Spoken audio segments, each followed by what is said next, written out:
বন্ধুরা আসসালামু আলাইকুম। আশা করি সবাই ভালো আছেন, আমিও ভালো আছি আপনাদের দোয়ায়। হিমেল আইটি সলিউশন ভিডিওর পক্ষ থেকে সবাইকে স্বাগতম।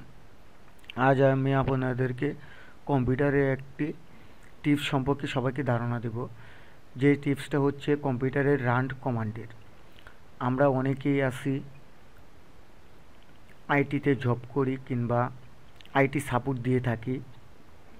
অনেক সময় বিভিন্ন কাজের প্রয়োজনে আমাদের রানে বিভিন্ন ধরনের কমান্ড লিখতে হয়, কিন্তু অনেক সময় দেখা যায় এই রানের কমান্ডে কোনো কিছু লিখলে তা হিস্টোরিতে থাকে না, অটো ক্লিন হয়ে যায়।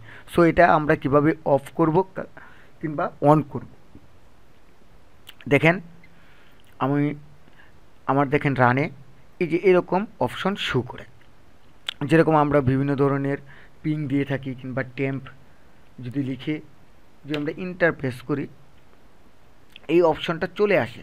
কিন্তু এটা যখন আমি কেটে দিলাম, আবার রানে যদি আমি ক্লিক করি, দেখেন এই টেম্প লেখাটা নেই, ওটু চলে গেল। কিংবা রিসেন্ট যে কোনো ধরনের কমান্ড দেওয়ার পরে এই কমান্ডগুলা এখানে শুধু কাজ করার পরে অটোমেটিক ডিলিট হয়ে যায় কিংবা ক্লিন হয়ে যায়। সো এটা আমরা কিভাবে ফিরে পেতে পারি? এটা ফিরে পেতে অনেক সহজ। ফিরে পাওয়ার জন্য আপনারা অনেকেই নেটে ঘাটাঘাটি করেন কিংবা অনেক সময় আপনারা পান না কিংবা অনেক সময় পেয়েও যান।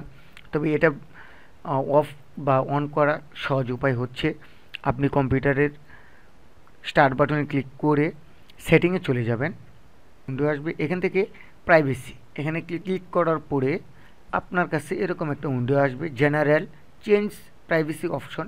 এখান থেকে আপনি 3 number option let window track apps learns to improve start and search result, এটা অফ থাকলে এটা শুধু অন করে দেবেন, তাহলে হয়ে যাবে। এটা অন করে দিয়ে কেটে দিবেন, দেখবেন আপনি রানে এখন থেকে যা লিখবেন তা রানের কমান্ডে যা লিখবেন তা সেভ হয়ে থাকবে। চলেন আমরা আবার দেখি রিসেন্ট।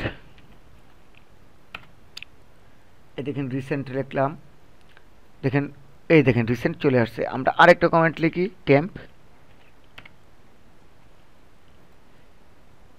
তাহলে আমি দুটা লিখছি, এই যে দেখেন দুটা আমার চলে আসছে। যদি আমরা আরও লিখি পার্সেন্টেজ টেম্প,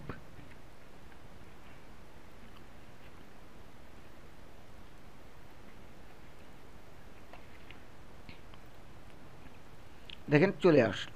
কিংবা আপনি এখানে যে কোনো আইপি পিং যে কোনো ধরনের কমান্ড দিলে এখন তা সেভ থাকবে। আবার যদি আপনি অফ করতে চান, সেম ওয়েতেই আপনি স্টার্ট বাটনে ক্লিক করে সেটিংয়ে চলে যাবেন, সেটিং থেকে প্রাইভেসি থেকে এটা অফ করে দিবেন, দেখবেন অটোমেটিক সব ক্লিন হয়ে গেল।